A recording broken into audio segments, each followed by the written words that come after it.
الحمد لله الذي جعل لنا الإسلام نورا وجعل لنا القرآن هدى ورحمة وجعل لنا في رسول الله صلى الله عليه وسلم أسوة حسنة رب اشرح لي صدري ويسر لي أمري واحلل عقدة من لساني يفقهوا قولي.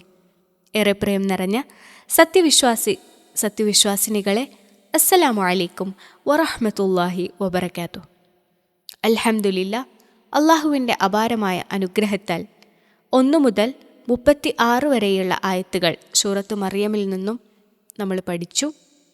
ഇൻഷാ അല്ലാഹ് ഇന്ന് നമ്മൾ 37 മുതൽ 40 വരെയുള്ള ആയത്തുകളാണ് പഠിക്കുന്നത്. അള്ളാഹു സുബ്ഹാനഹു വ തആല അവൻ്റെ പരിശുദ്ധമായ റമദാൻ മാസത്തിൽ വിശുദ്ധ ഖുർആൻ പഠിക്കുന്നതിന് നമ്മളെടുക്കുന്ന ഓരോ പരിശ്രമങ്ങൾക്കും അർഹമായ പ്രതിഫലം നൽകി അനുഗ്രഹിക്കുമാറാകട്ടെ. ആമീൻ. പ്രാർത്ഥനയോടെ നമുക്ക് ആരംഭിക്കാം. സൂറത്തു മറിയമിലെ 37, 38, 39, 40 ആയത്തുകൾ ആദ്യം നമുക്കൊന്ന് പാരായണം ചെയ്തു നോക്കാം. അഊദു ബില്ലാഹി മിനശ് ശൈത്വാനിർ റജീം. ബിസ്മില്ലാഹിർ റഹ്മാനിർ റഹീം. فاختلف الأحزاب من بينهم فويل للذين كفروا من مشهد يوم عليم. أسمع بهم وأبصر يوم يأتوننا لكن الظالمون اليوم في ضلال مبين. وأنذرهم يوم الحسرة إذ قضي الأمر وهم في غفلة وهم لا يؤمنون. إنا نحن نرث الأرض ومن عليها وإلينا يرجعون. 37 ആയത്ത്. فاختلف الأحزاب من بينهم فويل للذين كفروا من مشهد يوم عليم.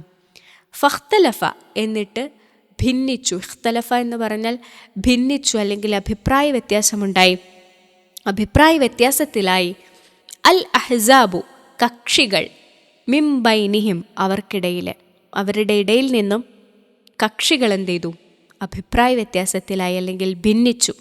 ഫവൈലുൻ അപ്പോൾ നാശം, ലില്ലദീന കഫറു അവിശ്വസിച്ചവർക്ക്, ലില്ലദീന യാതൊരുവർക്ക്, കഫറു അവർ അവിശ്വസിച്ചു, മിൻ മഷ്ഹദി കാഴ്ചയാൽ, അനുഭവപ്പെടുന്നതിനാൽ, യൗമിൻ അലീം ഒരു ദിവസത്തെ വമ്പിച്ചതായ, മഷ്ഹദി യൗമിൻ ഒരു ദിവസത്തെ കാഴ്ചയാൽ, അലീം വമ്പിച്ചതായ. അസ്മിഉ ബിഹിം വ അബ്സിർ യൗമ യഅ്തൂനനാ ലക്കിനിൽ ളാലിമൂന അൽയൗമ ഫീ ളലാലിൻ മുബീൻ. അസ്മിഉ ബിഹിം അവർക്ക് എന്തൊരു കേൾവിയാണ്, വല്ലാത്തൊരു കേൾവി. വ അബ്സിർ എന്തൊരു കാഴ്ചയാണ്, വല്ലാത്തൊരു കാഴ്ച. യൗമ യഅ്തൂനന അവർ നമ്മുടെ അടുക്കൽ വരുന്ന ദിവസം. ലക്കിൻ പക്ഷേ, അൽളാലിമൂന അക്രമികൾ, അൽയൗമ ഇന്ന്, ഫീ ളലാലിൻ ദുർമാർഗത്തിലാകുന്നു, മുബീൻ വ്യക്തമായ സ്പഷ്ടമായ. നമ്മുടെ അടുക്കൽ അവർ വരുന്ന ദിവസം അവർക്ക് എന്തൊരു കേൾവിയും കാഴ്ചയുമായിരിക്കും.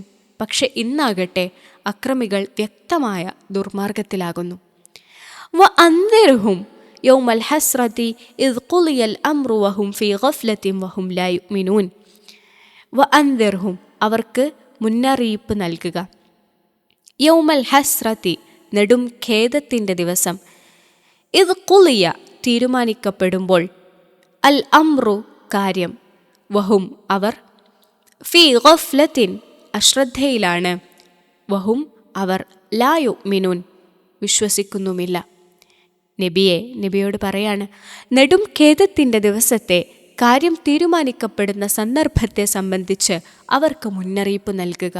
അവരാകട്ടെ അശ്രദ്ധയിലാണ്, അവർ വിശ്വസിക്കുന്നില്ല.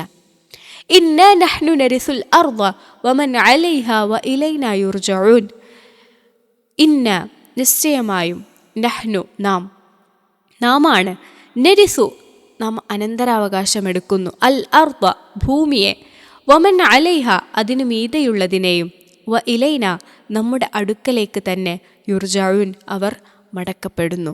അപ്പോൾ ഇവിടെ പറയാണ് ഫഖ്തലഫൽ അഹ്സാബ്, അതായത് കക്ഷികൾ എന്ത് ചെയ്തു അഭിപ്രായ വ്യത്യാസത്തിലായി, അല്ലെങ്കിൽ രണ്ട് വിഭാഗക്കാരായിട്ട് മാറുകയാണ് ചെയ്യുന്നത്. ഈസാ നബി അലൈഹിസ്സലാമയുടെ കാലം മുതൽക്ക് തന്നെ ഇസ്രായേല്യർ രണ്ട് വിഭാഗക്കാരായിട്ട് മാറാണ്. ഒന്ന് അദ്ദേഹത്തിൽ വിശ്വസിച്ചവരും മറ്റൊന്ന് അദ്ദേഹത്തെ നിഷേധിച്ചവരും, അതായത് ജൂതന്മാരും ക്രിസ്ത്യാനികളും. അങ്ങനെ പിന്നീട് ക്രിസ്ത്യാനികൾക്കിടയിൽ പിളർപ്പുണ്ടാവാണ്. അവർ 3 കക്ഷികളായിട്ട് തീരുകയാണ്. ഈ ഓരോ കക്ഷികൾക്കും ഓരോ അഭിപ്രായങ്ങളാണ് ഉണ്ടായിരുന്നത്. അതാണ് അവർ അഭിപ്രായ വ്യത്യാസത്തിലായി, അല്ലെങ്കിൽ അവർ ഭിന്നിച്ചു എന്ന് പറയുന്നത്. അതിലൊന്നാമത്തെ വിഭാഗമാണ് യാക്കോബിയൻ വിഭാഗം എന്നാണ് അവരറിയപ്പെടുന്നത്. അവർ വാദിക്കുന്ന കാര്യമെന്ന് പറയുന്നത് യേശു ദൈവം തന്നെയായിരുന്നു, അദ്ദേഹം വന്ന് ഭൂമിയിൽ ജീവിച്ച് വാനലോകത്തേക്ക് മടങ്ങിപ്പോയതാണ് എന്നാണ് ഈ യാക്കോബിയൻ വിഭാഗം വാദിക്കുന്നത്. രണ്ടാമത്തെ വിഭാഗം എന്ന് പറയുന്നത് നെസ്തോറിയൻ വിഭാഗമാണ്. അതായത് യേശു ദൈവപുത്രനാണ്, കുറച്ചു കാലത്തേക്ക് ദൈവം പുത്രനെ ഭൂമിയിലേക്ക് അയച്ചതാണ്, പിന്നീട് മടക്കി വിളിച്ചു എന്നാണ് അവർ പറയുന്നത്. മൂന്നാമത്തെ വിഭാഗം എന്ന് പറയുന്നത് കുസ്ത്വൻത്വീൻ എന്നറിയപ്പെടുന്ന രാജാവിൻ്റെ കക്ഷി എന്നറിയപ്പെടുന്ന വിഭാഗമാണ്. അവർ പറയുന്നത് അദ്ദേഹം ദൈവത്തിൻ്റെ സൃഷ്ടിയായ അടിയാനായിരുന്നു എന്നതാണ്. ഇതാണ് അവർ വിശ്വസിച്ചിരുന്നത്. അങ്ങനെ ഈ 3 വിഭാഗങ്ങളിലും പിന്നീട് പല അവാന്തര വിഭാഗങ്ങൾ രൂപപ്പെടുകയാണ് ചെയ്യുന്നത്. ഇതിൽ ഓരോ കക്ഷിക്കും ഓരോ വിശ്വാസാചാരങ്ങളും ഉണ്ടായിട്ടുണ്ട്. പിതാവും പുത്രനും മാതാവും, ദൈവവും യേശുവും മറിയവും. പിതാവും പുത്രനും മാതാവും എന്ന് പറയുമ്പോൾ ദൈവവും യേശുവും മറിയവും, ഇങ്ങനെ 3 ദൈവങ്ങളാണ് എന്നും പിതാവ് പുത്രൻ പരിശുദ്ധാത്മാവ് എന്നീ ത്രിഭൂതങ്ങൾ ചേർന്ന ത്രിയേക ശക്തിയാണ് ദൈവമെന്നും മറ്റുമുള്ള സിദ്ധാന്തങ്ങൾ പിന്നീട് ഉടലെടുക്കുകയാണ് ഉണ്ടായത്. ഈ അവസാനം പറഞ്ഞിട്ടുള്ള ത്രിയേക ശക്തി, ഈ സിദ്ധാന്തമാണ് ഇന്നത്തെ ക്രൈസ്തവ ലോകം പൊതുവിൽ അംഗീകരിച്ചിട്ടുള്ളത്. പിതാവ് അല്ലെങ്കിൽ പുത്രനാകുന്ന ദൈവം, ഇങ്ങനെ 2 അഭിപ്രായം ഉണ്ട്. മറിയമിൽ അവതരിച്ച് പരിശുദ്ധാത്മാവോട് ചേർന്ന് മനുഷ്യരൂപമെടുത്ത് യേശുവായി ജനിച്ചതാണെന്നും മറ്റുമാണ് അവർ പറഞ്ഞു വരുന്നത്. ഇതൊന്നും തന്നെ ഈസാ നബി അലൈഹിസ്സലാം പ്രവാചകൻ അറിഞ്ഞതോ പറഞ്ഞതോ പഠിപ്പിച്ചതോ അല്ല എന്നുള്ളത് വ്യക്തമായിട്ടുള്ള കാര്യമാണ്. പക്ഷേ ഒന്നിലധികം ദൈവങ്ങളും ദൈവാവതാരങ്ങളും പരിഹാരാദികളും വിശ്വസിച്ചു വന്നിരുന്ന വിഗ്രഹാരാധകന്മാർക്കിടയിൽ ക്രൈസ്തവ മത പ്രചരണാർത്ഥം പിന്നീട് ക്രിസ്തീയ സഭകളും പുരോഹിതന്മാരും കെട്ടിയുണ്ടാക്കിയതാകുന്നു. അങ്ങനെ വിഗ്രഹാരാധകന്മാർക്കും തങ്ങൾക്കുമിടയിൽ യോജിക്കുന്ന ഒരു പുത്തൻ മതം അവർ സൃഷ്ടിച്ചിട്ടുണ്ടാക്കി. അതിൻ്റെ താത്വിക വശം വിവരിച്ചു കേൾക്കുമ്പോൾ 1 3 3 1 പിതാവ് പുത്രനായും പുത്രൻ പിതാവായും ദൈവം മകനായും മകൻ ദൈവമായും, അങ്ങനെ വൈരുദ്ധ്യത്തിനുമേൽ വൈരുദ്ധ്യം കാണപ്പെടുന്ന ഒരു സിദ്ധാന്തമാണ് ഈ ക്രൈസ്തവ സിദ്ധാന്തം എന്ന് പറയുന്നത്. ഈ വാദങ്ങളെയെല്ലാം ഖുർആൻ പാടെ നിഷേധിക്കുകയാണ് ചെയ്യുന്നത്. അള്ളാഹു പറയുകയാണ് സൂറത്ത് നിസായിലെ 171 ആയത്തിൽ, വലാ തഖൂലു സലാസ ഇൻതഹു ഖൈറൻ ലക്കും, അതായത് നിങ്ങൾ 3 ദൈവങ്ങളാണെന്ന് പറയരുത്, നിങ്ങൾ വിരമിച്ചു കൊള്ളുക, അത് നിങ്ങൾക്ക് ഗുണകരമായിരിക്കും. രണ്ടാമത്തേത് സൂറത്ത് മാഇദയിലെ 72 ആയത്തിൽ അള്ളാഹു പറയുന്നു, ലഖദ് കഫറല്ലദീന ഖാലു ഇന്നല്ലാഹ ഹുവൽ മസീഹ് ഇബ്നു മറിയം, അള്ളാഹു തന്നെയാണ് മറിയമിൻ്റെ മകൻ മസീഹ് എന്ന് പറയുന്നവർ തീർച്ചയായും അവിശ്വസിച്ചിരിക്കുന്നു. അതിനെ തുടർന്ന് 73 ആയത്തിൽ തന്നെ പറയുന്നു സൂറത്ത് മാഇദയിൽ, ലഖദ് കഫറല്ലദീന ഖാലു ഇന്നല്ലാഹ സാലിസു സലാസഹ്, അള്ളാഹു 3-ൽ 3-മനാണെന്ന് പറയുന്നവർ നിശ്ചയമായും അവിശ്വസിച്ചിരിക്കുന്നു എന്നതാണ്. ഈ ത്രിയേകത്വ സിദ്ധാന്തം മുതലായവയെ പറ്റി കൂടുതൽ കാര്യങ്ങൾ മാഇദ നിസ സൂറത്തുകളിൽ നമുക്ക് കാണാൻ വേണ്ടി പറ്റും. അപ്പോൾ ഈസാ നബി അലൈഹിസ്സലാം നബിയുടെ കാര്യത്തിൽ ജൂതരുടെ വാദം എന്ന് പറയുന്നത് അങ്ങേയറ്റം നികൃഷ്ടവും നിന്ദ്യവുമാണ് എന്ന് നമുക്ക് കാണാൻ കഴിയും. എന്നാൽ ക്രിസ്ത്യാനികളുടെ വാദം എന്ന് പറയുമ്പോൾ ഇങ്ങേയറ്റം അതിര് കവിഞ്ഞതുമാണ്. ക്രിസ്ത്യാനികൾ അദ്ദേഹത്തെ മനുഷ്യത്വത്തിൽ നിന്ന് ദൈവത്വത്തിലേക്ക് ഉയർത്താണ് ചെയ്യുന്നത്. എന്നാൽ ജൂതന്മാർ അദ്ദേഹത്തെ വ്യഭിചാരപുത്രനും അതുപോലെ തന്നെ ആഭിചാരിയുമാക്കിയിട്ട് ഇങ്ങേയറ്റം താഴ്ത്തിക്കെട്ടുകയാണ് ചെയ്യുന്നത്. അതുകൊണ്ട് തന്നെ ജൂതന്മാരും ക്രിസ്ത്യാനികളുമാകുന്ന വേദക്കാരോടായിട്ട് അള്ളാഹു ഇങ്ങനെ പറയാണ്, ഖുൽ യാ അഹ്ലൽ കിതാബി ലാ തഗ്ലൂ ഫീ ദീനിക്കും ഗൈറൽ ഹഖ് വലാ തത്തബിഉ അഹ്വാഅ ഖൗമിൻ ഖദ് ളല്ലൂ മിൻ ഖബ്ലു വഅളല്ലൂ കസീറൻ വളല്ലൂ അൻ സവാഇസ് സബീൽ. സൂറത്തുൽ മാഇദയിലെ 77-ാമത്തെ ആയത്തിൽ നമുക്ക് കാണാം, ഹേ വേദക്കാരെ, യാ അഹ്ലൽ കിതാബ്, വേദക്കാരെ എന്ന് പറയുമ്പോൾ ജൂതന്മാരെയും ക്രിസ്ത്യാനികളെയും അഭിമുഖീകരിച്ചുകൊണ്ട് അള്ളാഹു പറയാണ്, നിങ്ങളുടെ മതവിഷയത്തിൽ സത്യമല്ലാത്ത വിധം നിങ്ങൾ അതിരുകവിഞ്ഞു പോകരുത്. മുമ്പ് വഴിപിഴക്കുകയും വളരെ ആളുകളെ വഴിപിഴപ്പിക്കുകയും നേർമാർഗത്തിൽ നിന്ന് വ്യതിചലിക്കുകയും ചെയ്തിട്ടുള്ള ഒരു ജനതയുടെ തന്നിഷ്ടങ്ങളെ പിൻപറ്റുകയും ചെയ്യരുത്.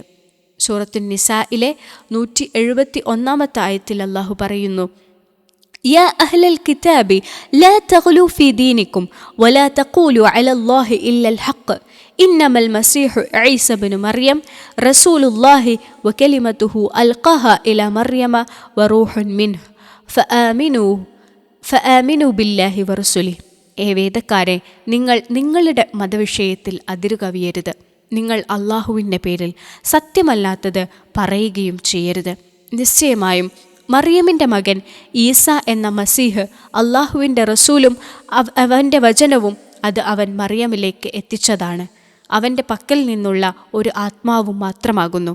ആകയാൽ നിങ്ങൾ അള്ളാഹുവിലും അവൻ്റെ ദൂതന്മാരിലും വിശ്വസിക്കുവീൻ എന്ന് സൂറത്തുൻ നിസായിലെ 171-ാമത്തെ ആയത്തിൽ അള്ളാഹു പറയുകയാണ്. പരമ്പരാഗതമായിട്ട് ക്രിസ്ത്യാനികൾ സിദ്ധിച്ച ആ വിശ്വാസം അവരുടെ ഹൃദയത്തിൽ അടിയുറച്ചു പോവുകയാണ് ചെയ്യുന്നത്.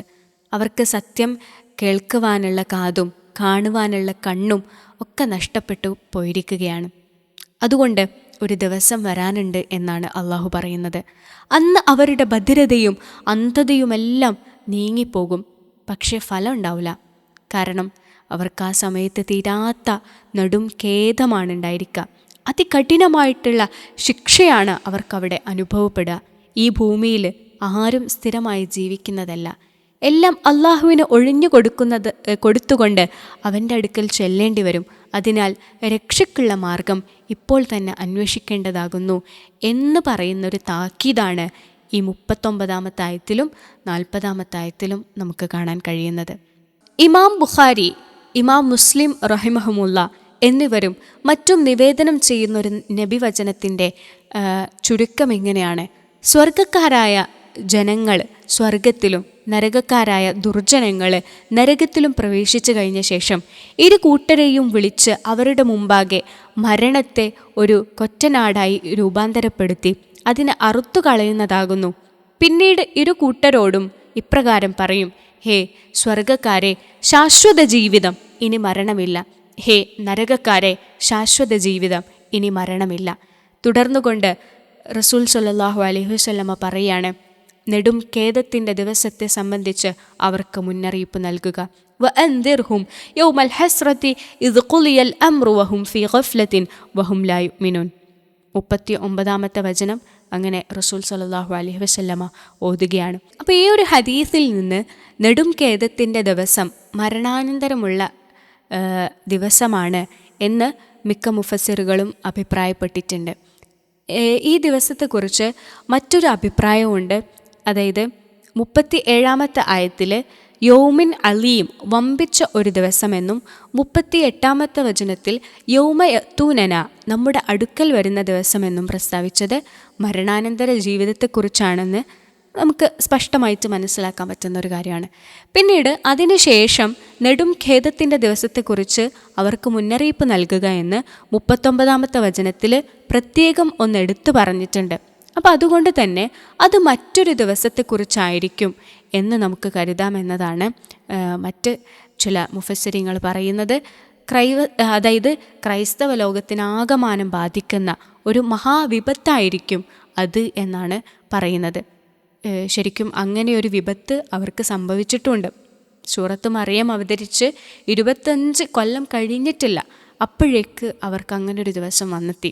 അതായത് ക്രിസ്തീയ തലസ്ഥാനമായിട്ടുള്ള, ക്രിസ്ത്യാനികളുടെ പുണ്യഗേഹമായിട്ടുള്ള, അവരുടെ കേന്ദ്രമായി നിന്നിരുന്ന ബൈത്തുൽ മുഖദ്ദസ്, ജെറൂസലം, ബൈത്തുൽ മുഖദ്ദസ് പട്ടണം പെട്ടെന്ന് അവരുടെ കയ്യിൽ നിന്നും ഒരു പുതിയ ജനതയുടെ, അതായത് മുസ്ലിങ്ങളുടെ കയ്യിലേക്ക് നീങ്ങിയിട്ടുള്ള വാർത്ത ക്രിസ്തീയ ലോകത്താകമാനം സ്തംഭിപ്പിച്ചു കളഞ്ഞു എന്നത് നമ്മൾ ചരിത്രത്തിൽ വായിച്ചതാണ്. പ്രസിദ്ധ ചരിത്രകാരനായ ഗിബ്ബൺ പറയുന്നുണ്ട്, ഈ വാർത്ത കേട്ടപ്പോൾ ഒരക്ഷരം മിണ്ടുവാൻ സാധിക്കാത്ത ഒരവസ്ഥയാണ് ക്രൈസ്തവ ലോകത്തെ ആകമാനം ആവരണം ചെയ്തത്. കാരണം തങ്ങൾക്ക് നേരിട്ട ഏറ്റവും വമ്പിച്ച ഈ അപമാനം തടയുവാൻ മതാധ്യക്ഷ സ്ഥാനത്ത് നിന്ന് പ്രതീക്ഷിക്കപ്പെട്ടിരുന്ന വല്ല അമാനുഷിക ശക്തിയോ അല്ലെങ്കിൽ ബൈസന്റീൻ സാമ്രാജ്യത്തിൻ്റെ വമ്പിച്ച സൈനിക ശക്തിക്കോ സാധ്യമായില്ല. ബൈത്തുൽ മുഖദ്ദസിൻ്റെ മാത്രം പതനമായിരുന്നില്ല അത്, ഏഷ്യയിലെയും ആഫ്രിക്കയിലെയും മുഴുവൻ ക്രൈസ്തവരുടെയും പതനം കുറിക്കുന്ന സംഭവമായിരുന്നു അത്. 37-ാമത്തെ ആയത്ത് മുതൽ വിവിധ കക്ഷികളുടെ അഭിപ്രായ വ്യത്യാസങ്ങളും അവരുടെ വാദങ്ങളും അവർക്ക് ലഭിക്കുന്ന ശിക്ഷകളുമാണ് 37, 38, 39, 40 വചനങ്ങളിലൂടെ നമ്മൾ മനസ്സിലാക്കിയത്. അല്ലാഹു സുബ്ഹാനഹു വ തആല അവൻ്റെ വമ്പിച്ച ശിക്ഷയിൽ നിന്ന് നമ്മെ ഓരോരുത്തരെയും കാത്തുരക്ഷിക്കുമാറാകട്ടെ. അള്ളാഹുവിൻ്റെ ജന്നാത്തുൽ ഫിർദൗസിൽ നമ്മെല്ലാവരെയും അവൻ ഒരുമിച്ച് കൂട്ടുമാറാകട്ടെ. ആമീൻ. അസ്സലാമു അലൈക്കും വറഹ്മത്തുള്ളാഹി.